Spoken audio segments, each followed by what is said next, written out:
How is it going, everybody? Welcome to another live stream on the Apex Communications Network. I am your host, Jan and today, as it just was last Wednesday at 7 p.m., our special guest is host of the Working Class Hump, Mr. Jon Deitz. John, welcome to the show again, Thank my you. friend. Thank you.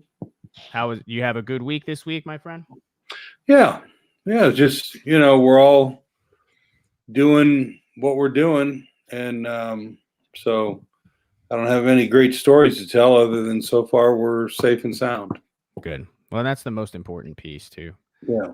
So, a couple of some interesting feedback from last week. There was a lot of people that were interested in coming to hang out again with us this week. So I'm going to give them a couple of minutes to pop in. But that video that we put up last week, a little over 2,000 people saw. So it's a pretty solid. And there's a lot of people that messaged me that said that it's something that they needed to hear.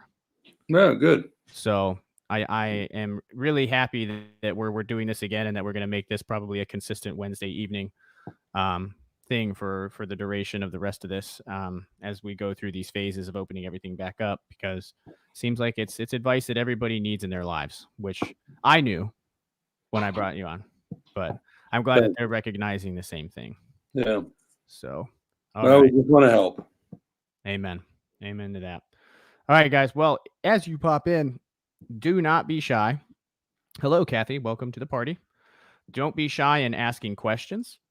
If there are things that come up in the conversation as me and John are discussing the 3 questions of the day, we are always willing to try to answer some of the questions that you guys put forth for us. So like I said, do not be afraid to announce your presence when you pop in here and ask questions as we go through these. This week is going to be deep for sure. Not that last week wasn't, but this one I think is going to bring a lot of people understanding about how delicate sometimes relationships can be, whether those are friendships, those are romantic relationships, or it's a relationship between you and the trust that you have in yourself.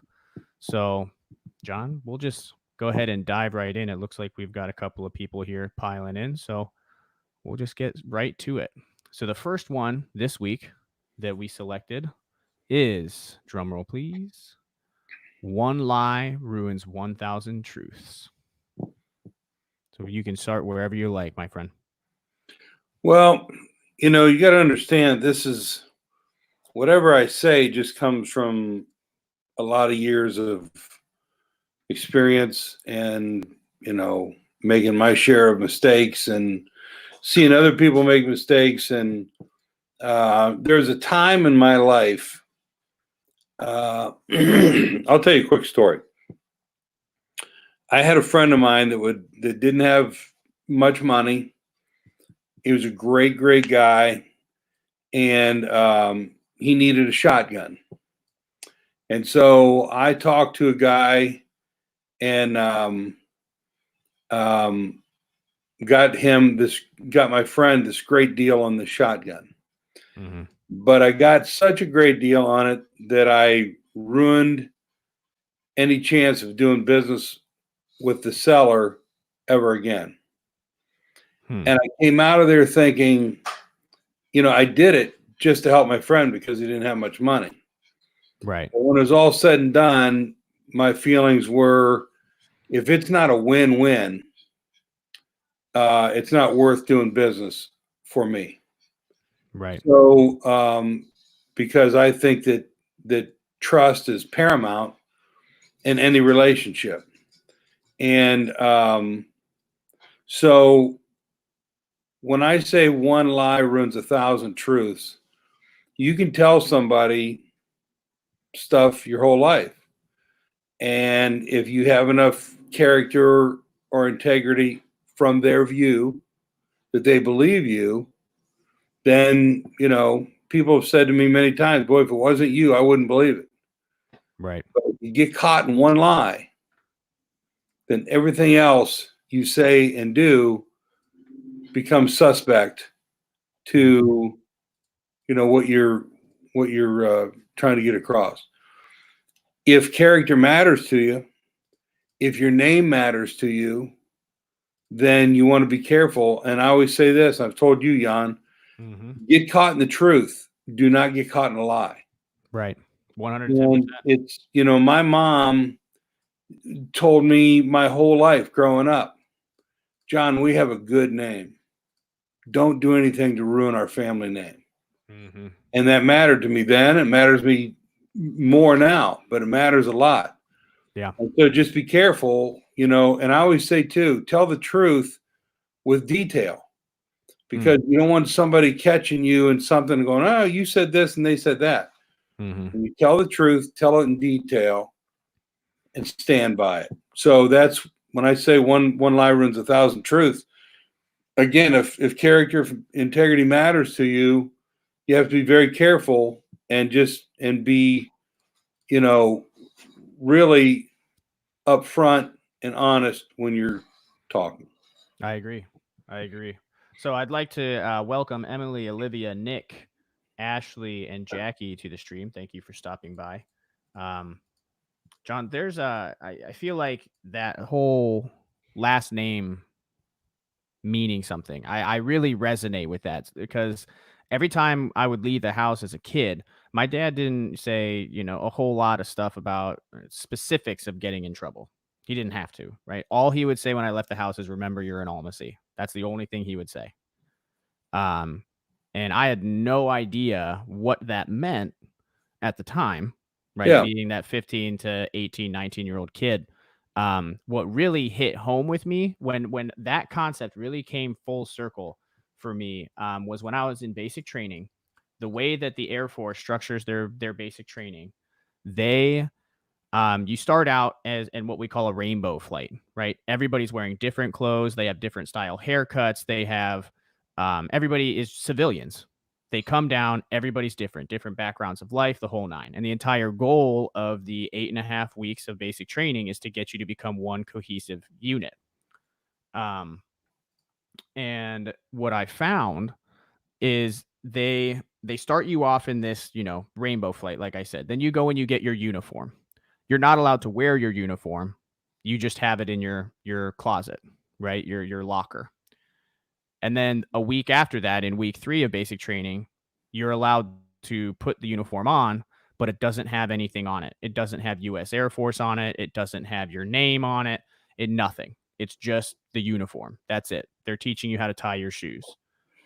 Now, by the time you get to week 4 or 5, they've deemed you worthy enough of being there that they actually take everybody and they sit them down and they say, we're giving you these name tapes. And over one breast, you're going to be wearing U.S. Air Force, and over the other is your last name. And they say, we're giving you these, and you're going to be broadcasting to the world that I represent the U.S. Air Force and I represent my last name. Yeah. And that's something that they hammer home that 4th week of training when they give you those name tapes. And I remember looking down at my chest, and people that know me know how closely I hold the military, looking down at my chest and realizing this is what he meant. This is what my dad meant when he said, remember, you're an Almasy, that your last name reflects everything that you do, is right here. I'm now getting the chance to wear my last name on a uniform that is projecting what that reputation is to the world. So now I have a choice. Either my last name is going to bring comfort and light into a room, or it's going to suck all of the light out of it, depending on how I live my life in the military from this moment moving forward. And then you extrapolate that out and you put it across everything. And I tell people all the time, there's a difference between demanding and commanding respect. And I think that if you're somebody that needs to demand respect, like you will respect me, I'm telling you, you will respect me type of person, you almost are already at a loss. If you can command respect because you live your life in a certain way, that when you walk into a room, people know what to expect, that's when you cross that threshold from having to demand respect from somebody to commanding the respect of the room. But that takes time, right? And like you said, one lie can completely destroy that.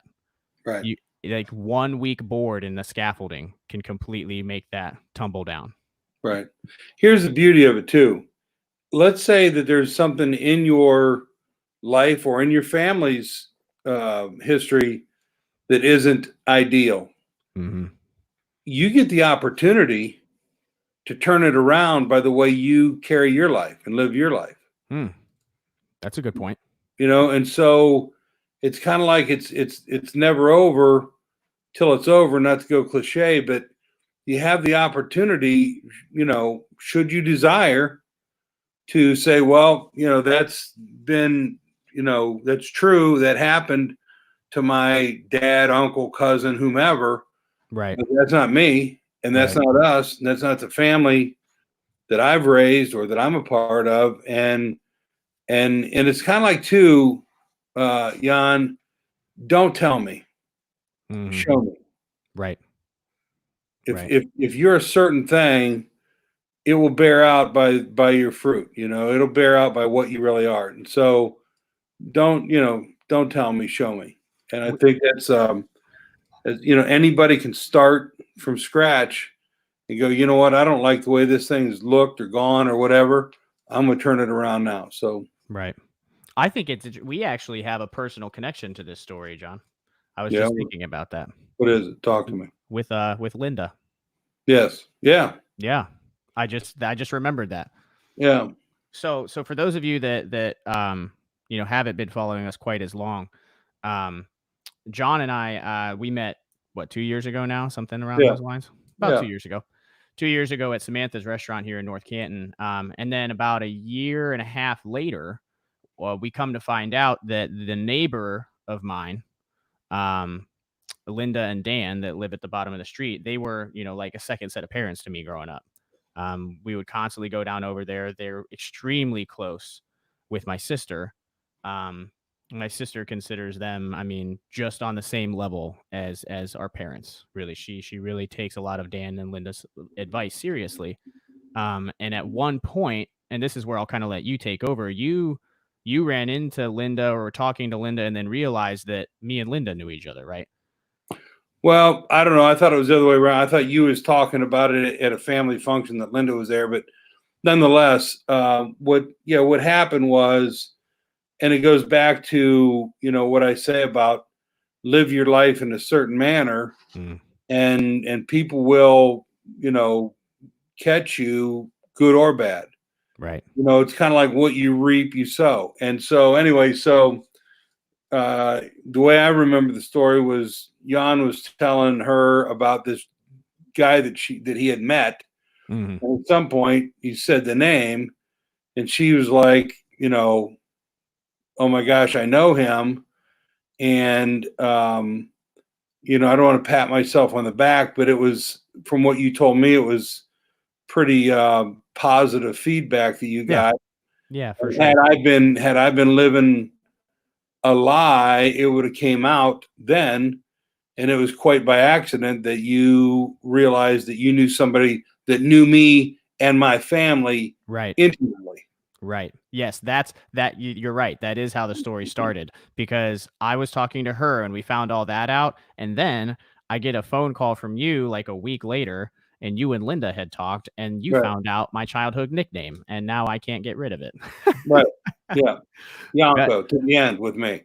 Yeah. Yep. And so now, we have, for those of you that heard the live stream, you have to put in an application. There's this hardcore vetting process in order for you to get permission to use that name. So don't think that you're one of the lucky few. John, however, has officially, he earned that spot a while ago. So yeah, we'll go ahead and put that caveat on there. Yeah, true. Now that it's out to the world. Everyone. No, it is definitely not for everyone. I actually gauge how long somebody has known me based off of whether or not they know that name exists. Right. Right. And so when you called me and you said that, I'm like, who the hell told John Right. what my childhood nickname was? Right. But now I love it, because it's just that next level of endearment. Yeah, it's what we are. It's what we've become. Amen to that. Okay. Well, so it looks like we've had a couple of people comment some things on here. So Kobe Fair from Barberton, he owns the Fair's Corner Cafe up there. He says a coward will die 1,000 deaths, and that if you don't tell somebody who you are, show them. I mean, so he's he's really agreeing with that. And that's the Yeah. same that's the same premise that Kathy is saying here is don't tell them who you are, show them. Right. So I feel like, I mean, that's just like you said, it's just a way to live your life. You make that choice. You can either talk about it or you can be about it, to put it in Right. layman's terms, right? Right. So, all right. Well, if anybody's got any other questions on that, we'll let that sit for about 30 seconds here, and then we will move on to the next question. Oh. So, for those of you that are watching, if you see me kind of looking over in this direction rather than looking over at John, I actually have a dual screen display, so I'm still looking at John just on a different computer monitor. For those of you that are, probably confused as to why I'm looking like I'm staring off into space. So, all right, it doesn't look like we've got anybody else. I'd like to welcome Deanna and Tim, and Casey and Kevin and Allison and Dustin, Jackie. Well, I already welcomed Jackie, but cool. We got some more people flooding in and out. That's good to see. Corey, hello. Welcome. All righty, John. What do you say we move on to number 2? Yeah, let's go. All righty. So, number 2 is take a drunk girl home. No, that's number 2. This one is. Here we go. A man's trust is a valuable thing. Don't lose it over a handful of cards. Right. Okay. That's powerful, powerful, powerful to me. Mm-hmm. I'm a cowboy at heart. I've done a little bit of it. Love horses, saddles, ropes, the whole thing. Mm. But the thing I love the very most about cowboy, there's a thing called the Code of the West. Mm-hmm. And it's about a code, the way cowboys live their life. When I learned what the code was, I simultaneously realized that was basically the code that my father had brought me up under, which is a few things. Is your handshake means something. Mm-hmm. Your word means something. When you look somebody in the eye and promise, do it. If they get in a pinch, you come and help. Yep. You stay till the job is done. You stay till the job is done right. And you always back the brand. Whatever brand you're riding for, you always back the brand. And so if you have a bunch of friends and you guys, hang out, you should be loyal to those friends. Mm-hmm. And so Kevin Costner did a movie some years ago called Open Range. And in the middle of the rainstorm, they were playing cards. And Button was one of the actors. He was a young kid. Mose was another actor. He was a young guy, but a little older. Mm-hmm. And Kevin Costner and Robert Duvall was boss. Mm-hmm. And so Kevin Costner realized, his name was Charlie, he realized that Button was cheating by looking at Mose's cards. And so when he said it, when he realized it, he folded his cards and left. And Robert Duvall looked at Button and said, a man's trust is a valuable thing. Don't lose it over a handful of cards. Wow. It means, if you run with certain people, optimally, you want them to believe in you, trust you. And so be careful and not tell a lie about why you're late or, who paid for the pizza or whatever, something really trivial and small. Don't lose a man's trust over a handful of cards because basically that's what it's saying. It's not something trivial. And so you want to just be honest and go, you know what? It sucks, but I did this for this reason and I'm sorry. Most people don't want to say I'm sorry, but I did this. It was a mistake. It was poor judgment. Whatever the truth is, right? That's why I did what I did. I've learned from it, and now I'm going to make it better. But here's the truth, and like I used to tell my kids when they were little, it's not that you spill the grape juice on the white carpet. It's when you spill the grape juice on the white carpet and slide the ottoman over it. and don't tell anybody about it. Now we have a second crime. The first is an accident. It's a mistake. We all make those. Right. The second is an intentional. The second is an intentional thing to deceive. Mm-hmm. That's a whole different thing. Oh yeah. And so there again, don't, a man's trust, a person's trust, people's trust is valuable. Man, don't lose it over something stupid. Right. Yeah. Kobe, if you're still watching, brother, I'd love to see your input on this.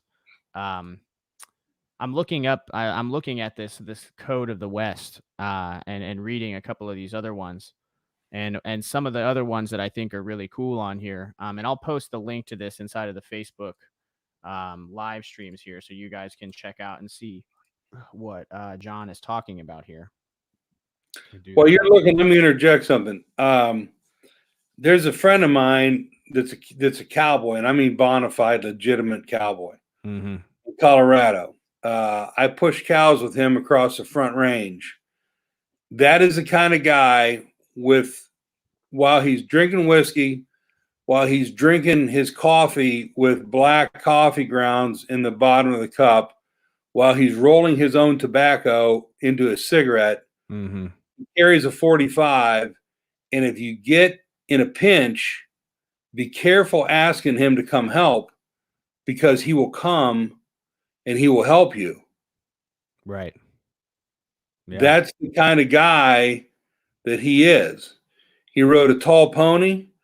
He rode in the mountains for years.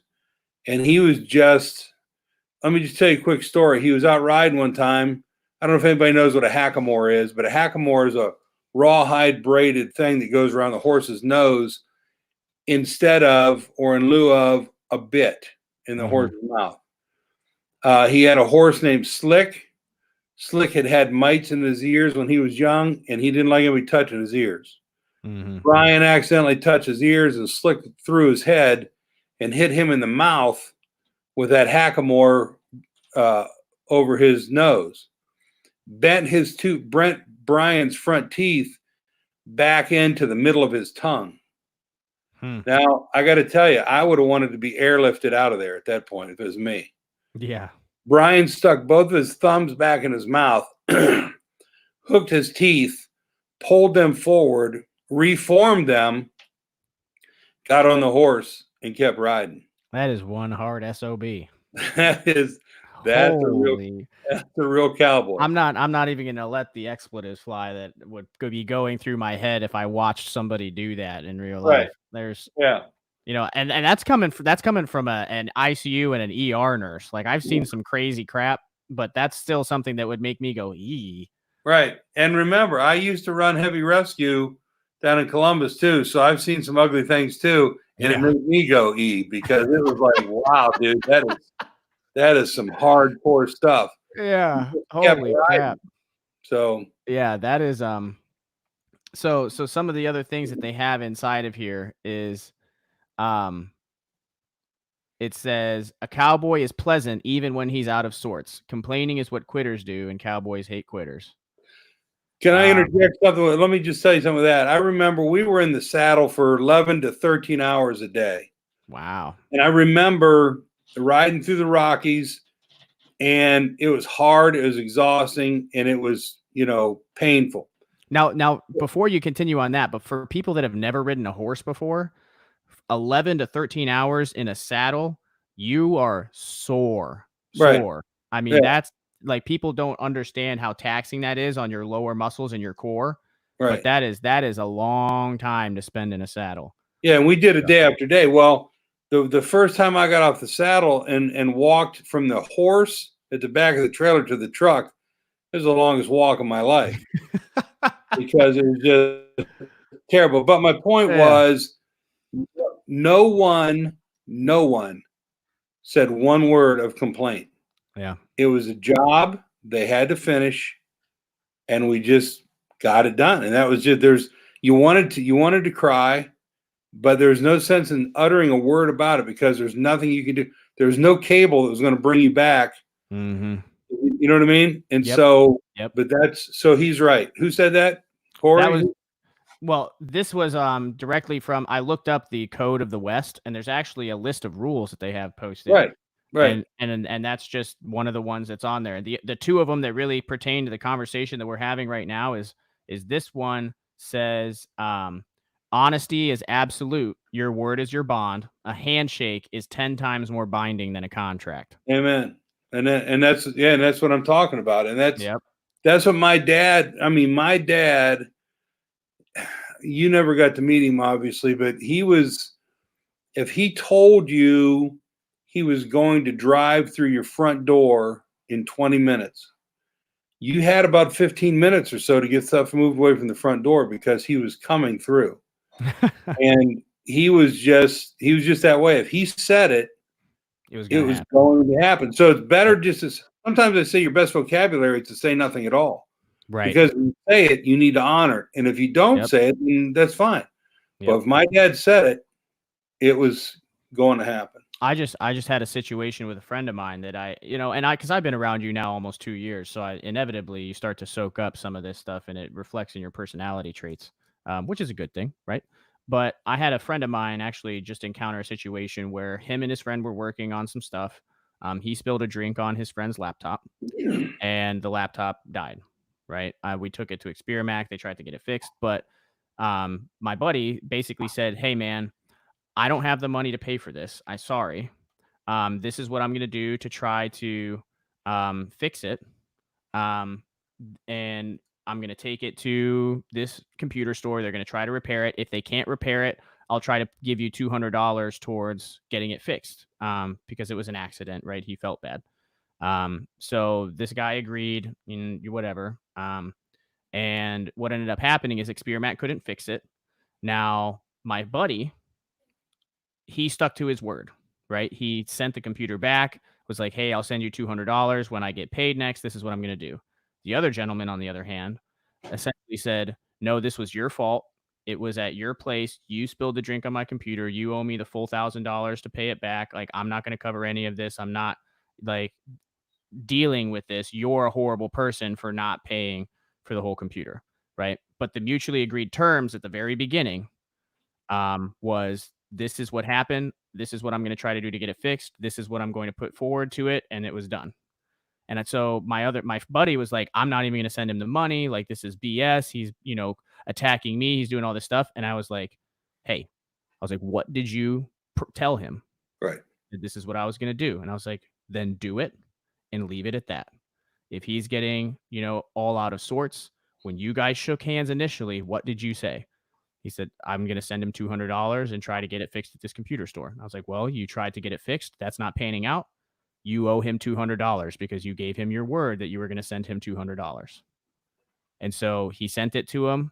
And now I told him, I was like, now your conscience is clear. Your word is what it's worth. You came through on your end of the bargain. What he does now moving forward is up to him.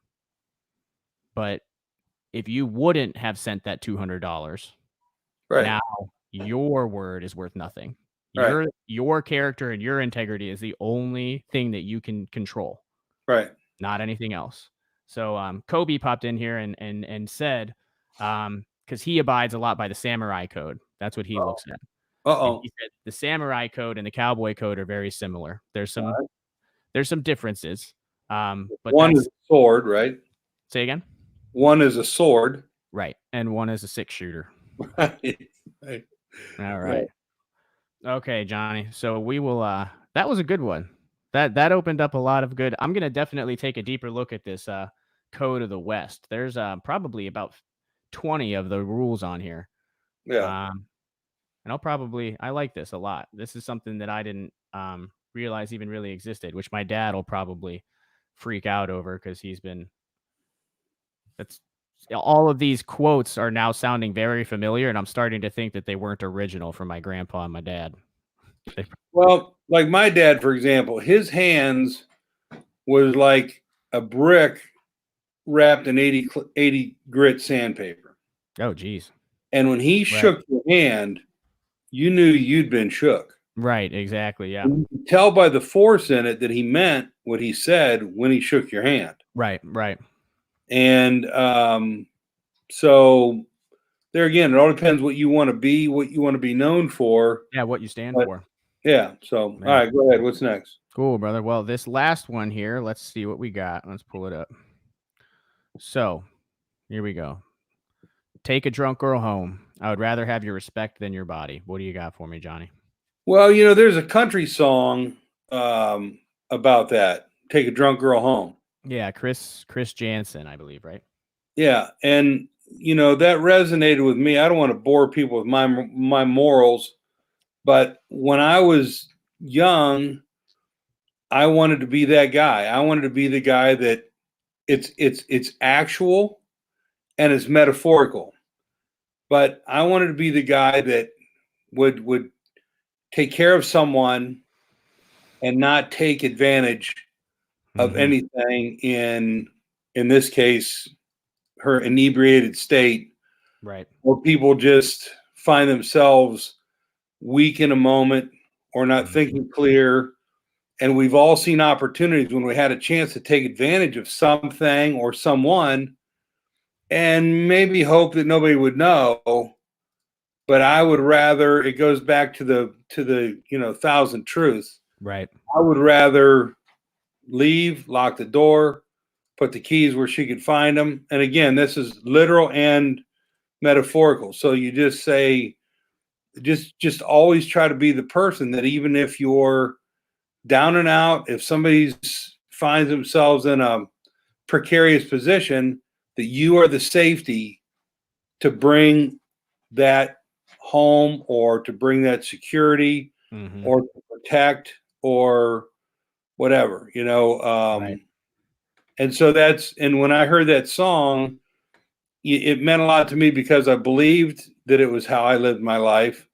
But I wish that other people would, like I said, metaphorically, no matter what the situation is, don't take advantage. Be someone that I always wanted to be the one at 3:00 in the morning when you got in a pinch, you called and said, "Hey, I know it's late, or in this case, early, but I don't know anybody else to call. Can you come and Right. help?" Right. And you saddle up and you go. And I think that's very like when we kind of, I mean, we're putting all three of these together, right? The trust is a valuable thing.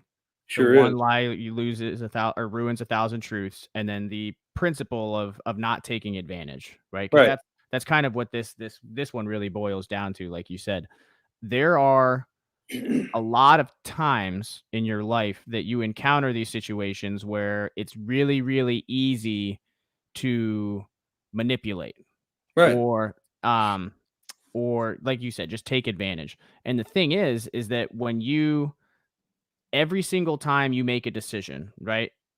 Getting to an end destination is not something that happens in the snap of a finger. It's not instantaneous, right? The example that I know me and you have talked about before is that you don't end up president of the United States on accident, and you don't end up on a life sentence in prison um, on Yeah. accident, right? Right. It might that final decision may have been an accident, but there were a lot of choices and life scenarios and things that happened, some of which you may not have been in control of, but there were things that led up to that.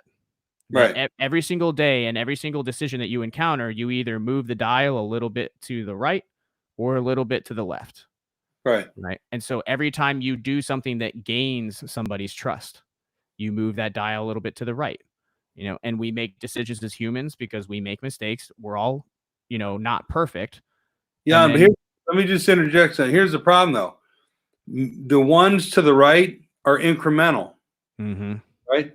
The ones to the left, when they catch you in a lie or they can't find out that you did something with somebody when they were vulnerable, or whatever, those are leaps. mhm, It takes you a yeah, long time to ease your way forward sometimes through a lifetime. yeah, But yep, you can go back, well, you can lose it all overnight. exactly, exactly, yeah. So, It's like you're climbing this mountain, and then you're getting further and further up, and then all of a sudden you do something, and it's like a dynamite stick just completely blows up the entire path that you've right. been trying to build, and now you're back at the bottom trying to rebuild the ladder that just got blown out of the sky. And what do we talk about all the time? advancing the cause, and I go like this, incrementally, right? Yep. Incremental, not big steps, just advance the cause, but always advance the cause. But like you said, if you come up short on your judgment, and there's this girl in a precarious position, or there's somebody's wallet laying at the locker room that you know whose it is, and whatever the case, and all of a sudden you can take quantum leaps back, and sometimes never to recover, by the way. Yeah, no, there's definitely times when I've watched it happen, with friends of mine, and I've been transparent about this for a long time, and especially now that I've gotten out of the military. There was a point in my life that I was really into drugs, that I was into alcohol at a young age. I'm talking 15, 16 years old. And there's not a whole lot of people that don't know that at this point. I try to be open about it because the whole mission, like we talk about with Apex all the time, was to relate to those kids. Because I felt a really deep hole um, in 2017 when we experienced that influx of suicides. And like you said, with this incremental moving forward, you do a couple of things, or I've watched somebody that has worked so hard to get to where they're at, and then watch one decision completely strip everything away. And then Right. they sink into this depression, and they sink into this hole because they don't believe that they're ever capable of rebuilding what they did. And so I'm curious, just from your perspective, because I kind of am trying to put the words together in my head, but you're always better at this. If someone experiences that quantum leap backwards, where would you recommend that they start in trying to rebuild to where they got in the Okay. first place? Yeah. It's real simple. First thing you got to do is you stand up and you dust off your pants, Mhm. and you evaluate and assess the situation. And then whoever was harmed or wronged during this tumble, you got to go to them right away. Yeah. And say, listen, I don't expect you to trust me now because of what I did, but I would appreciate if you'd watch how I go, because of this situation, I learned a valuable lesson. I am going to be different. I am going to be better. Don't hear me. Watch me. And you have to go and try to make restitution to those that were harmed or wronged. And that's the name of the tune. And then if you really learn something from it, like I always say too, you don't punish somebody. I don't care if it's a kid, or I don't care if it's you don't punish someone if you punish to teach a lesson. Mhm. There's no sense in punishing them if they've learned their lesson. And Right. so you just go, listen, I screwed up. So, but what I'm going to do is I'm going to make restitution. I'm going to pay you back. I'm going to do whatever. Just like your guy with the 200, I'm going to do whatever I got to do to make it right. Mhm.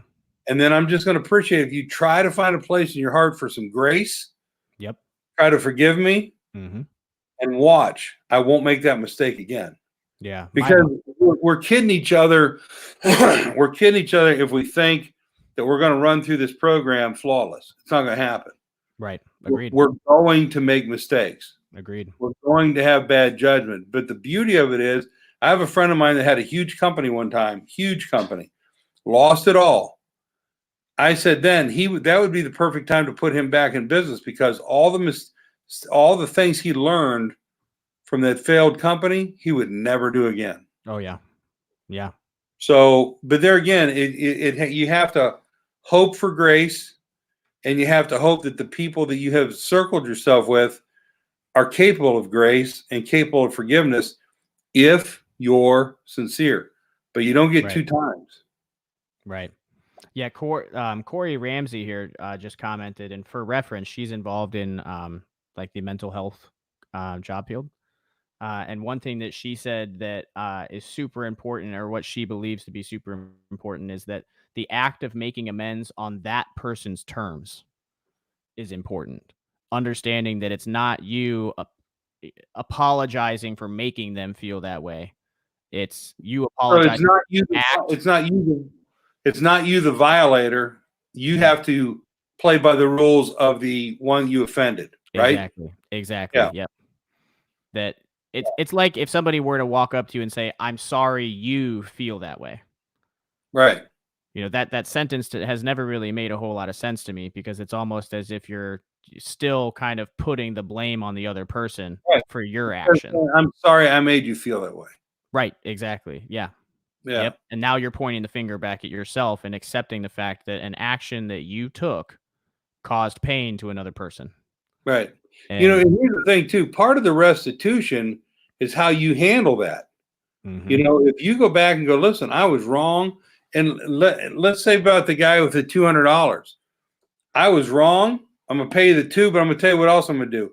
I'm going to throw an extra 100 or two at it just to let you know how deeply sorry I am that this happened. right. Right. If you get a chance, if you can afford it, go the extra mile to prove you really want. Like I said, don't listen to what I say, watch what I do. Right. Right. Yeah, people So, there's I love this grouping. Specifically because I think that each one just it almost like creates this triad of a really not easy but simple way to gain people's respect and to keep it over a long period of time. If you really want to know how to live your life in a way to garnish that ability to command the respect of a room, for people to listen when you talk, because I get that all the time. Jan, I'm bringing up ideas and nobody listens to me when I talk. Or I want to try to make this change, but I don't feel like nobody cares about what my opinion is. And then I start to dig into how they operate, and they don't operate by these principles. And I'm saying, if you want people to listen to what you're saying, you can't have these, a long line of inconsistencies. And I was like, it's going to take time for you to build that up, but to show people that, if you ask me to come pull you out of a ditch at 3 o'clock in the morning, I'm going to be there at 3 o'clock plus however long it takes me to drive to your location. If you tell somebody I'm going to be there and I'm going to do this, you be there and you do that. Or if you say this is something that I believe in, and people can watch you defend somebody in a weaker position rather than taking advantage, because everyone's always watching, especially now with phones and social media and everything else. People constantly know how you operate. And if you can prove over a period of time that this is who you are and this is how you operate, then that's where the true power comes. When you speak, people listen. And some for some it's a lifetime, and you've lived your life this way for a lifetime. And now, to the point where when John Deitz speaks, we listen. well, hopefully, but yeah, like I said, though, but I still have to be very careful that, and here's normally what happens too. Normally, you don't take a hard right or a hard left and crash. Right. Normally, you veer, okay? You start to veer. Well, the secret is once you start to veer and you realize that you're going down a path you shouldn't, get back in line and then correct it while it's still small Savable. and manageable, as Mhm. opposed to over the cliff you go. And then what do you have? Mhm. Yeah. Yeah, I agree. So for those of you that, like John said, if you take that hard right or that hard left, and some things happen and you experience that quantum leap backwards, the easiest place to start is by owning it and apologizing sincerely, and then starting to try to fix it right off the bat. Yeah. Like I Eliminating that said, pride from the equation. right. You got to stand up. Like I said, you got to dust off your pants, make sure you're straight. And then once you're good, you got to look around as to what collateral damage are you responsible for. And at that moment, you start cleaning up that mess sincerely, legitimately, with integrity, and keep moving forward for whatever your cause is. Exactly. Exactly. Well, I'm going to give it a little bit of time here. If anybody's got any final comments or questions, I'll give you guys a chance to plug those into the comments, and I can bring them up um, with John here. But we've got a pretty decent amount of interaction over the course of this one. So I appreciate you guys popping in and saying hello.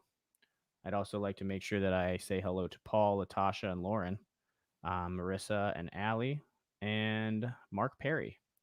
as they joined in the live stream over the course of the last half hour. So I'm just compiling this list of what we're going to go over next week. And we'll see if anybody's got any final comments, and we'll announce our questions for next week. And I'd love your guys' feedback. If you want to shoot me messages and there's any other things that you would like me and John to discuss outside of this advice journal, or John Deitz Advice Bible, as I've been kind of so fondly calling it behind the screen of the live stream, let us know. This gentleman is a depth of knowledge, and I want you guys to understand that you have access to that through here. And if you want to listen to some phenomenal interviews that he has done with people such as Laura Farber, the president of the Rose Bowl, or our very own beloved Ohio State coach, former Ohio State coach Jim Tressel, currently the president of Youngstown State University, tune into the Working Class Hump, which is the show hosted by our guest today, Mr. John Deitz. So for next week, John, it looks like we have love is spelled Time. Invest it in those you love. Our second question for next week is kids won't cost you any more than you have. And our third one for next week is the moment my girls learned how to ride a bike was one of the most exhilarating moments in my life. I love that. Fact. Those are going to be amazing. I have a feeling that that's going to open up an entirely new section of conversation that'll be really valuable to people. So, well, yeah, especially if you're a parent. Mm-hmm. I never did anything that amounted to anything until I A, met my wife, and B, became a daddy to my two girls. Yeah. And so, it's something I'm passionate about and believe in. So, yeah, I look forward to that conversation as well.